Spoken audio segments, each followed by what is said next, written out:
everyone. I'm Dan Kaplan, executive editor of SC Magazine, and sitting beside me is Matthew Prince, who's the co-founder and CEO of CloudFlare. Matthew, thanks for coming in the office and joining us. Thanks for having me. CloudFlare is a few years old, but a lot of people are hearing about it. You got about 500,000 customers, ranging from the Fortune 500 all the way up to the, surprisingly maybe for some, is some of the hacker groups are using the site as well. So can you tell us a little bit about what the site is? So what CloudFlare is CloudFlare's like a security layer that any site online can add and get significant increased security and also better performance for their site. And technically, the way that we work is like a giant reverse proxy. So we run data centers all around the world.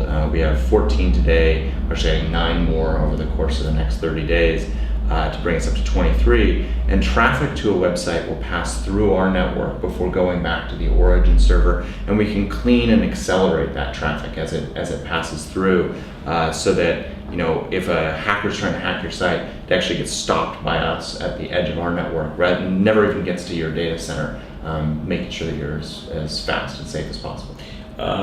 For organizations who say don't use Cloudflare, I mean, what sort of remedies do they have in place to repel a denial of service attack, for example, or to ensure that their site is performing optimally?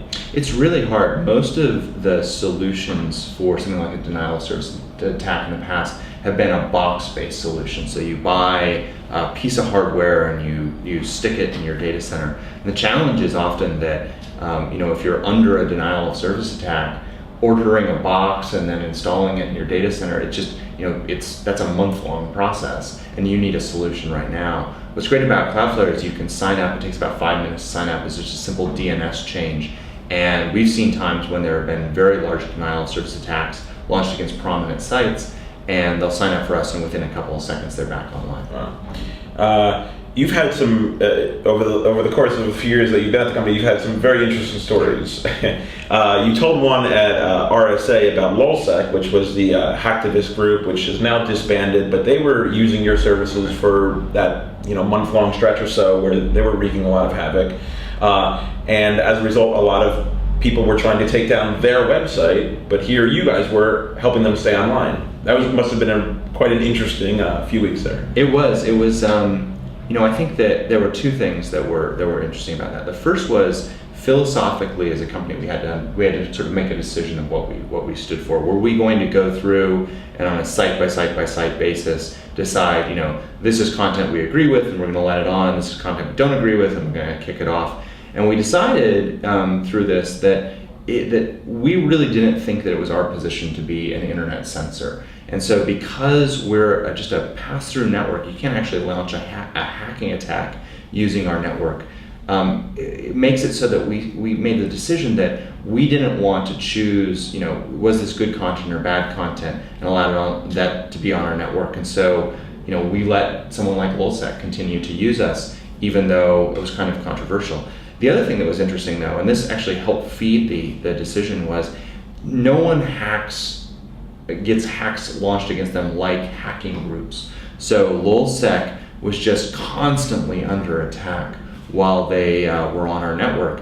And the nature of our network is that it actually gets smarter as there are more sites that are on it. So over the course of the 23 days that LulzSec was on it, our system automatically generated over 1 million new rules. And what's amazing is those rules then get deployed to the rest of the network almost instantly, and then we can use them to protect banks or Fortune 500 companies or media publications or anyone else. So, there's value in actually having everyone on the network and being essentially a reflection of the internet in general. Yeah. Now, you're a big believer that, unless you're launching phishing attacks or serving malware through the network and things like that, you're going to be able to stay online, and you're going to, encourage, these customers to come to you guys. You also are a big believer in transparency and that sort of thing. So when you guys are under attack, you like to, more or less explain how the attack went down. So there was another interesting that happened to you a couple of weeks ago. Yeah. I was hoping you could talk about that. Yeah. So this was, you never really realize that you personally are a target until after you've seen that you are.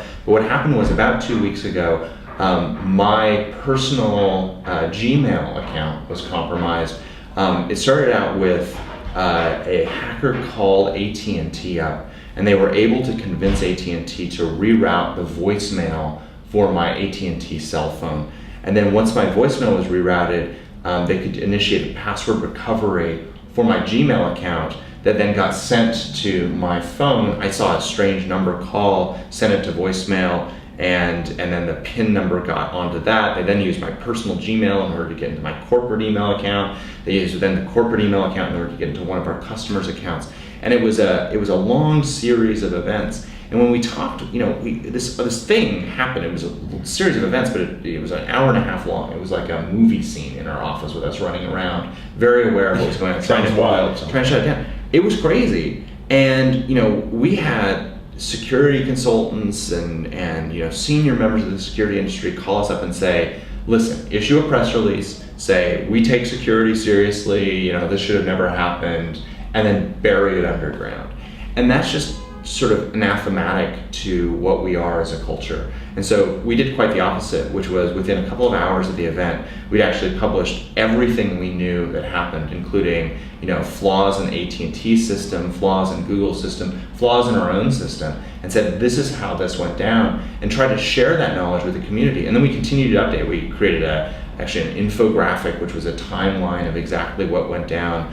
We've published data that we've gotten from Google and AT&T about the exact vulnerabilities that were in place. And we worked with Google and AT&T and actually able to secure those systems to be able to benefit everyone.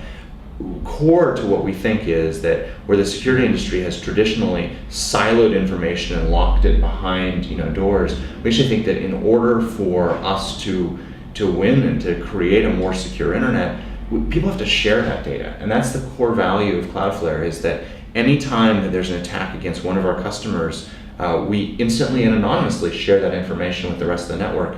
And we thought, gosh, if there's an attack that's launched against us, we should have that same value. Yeah, and I'm sure the hackers are sharing information amongst themselves, right? That's exactly right. They're all in groups working together to say, hey, I found this new vulnerability, let's go out and exploit it. The good news is there are more good guys than there are bad guys. And so if we can get the good guys to work together, then we're going to win. Yeah. And so, that's what we're trying to build at Cloudflare, is a community, essentially, where the good guys can work together in order to share information about all the security vulnerabilities to make sure that, they're secure. Yeah, specifically this hacker group that was targeting you individually in order to, get access to the corporate network.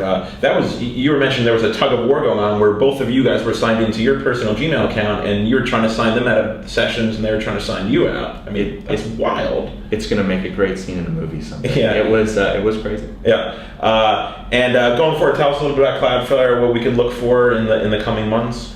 So we're building out our network. It's been really just remarkable. We sign up about 1,500 new customers a day. And so our biggest challenge is just staying ahead of that growth.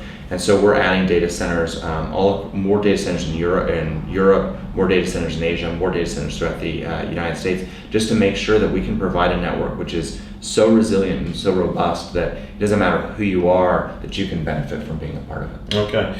Great stuff. Matthew Prince, CEO and co-founder of Cloudflare. Thanks for joining us today, and keep up the good work. Thanks for having me.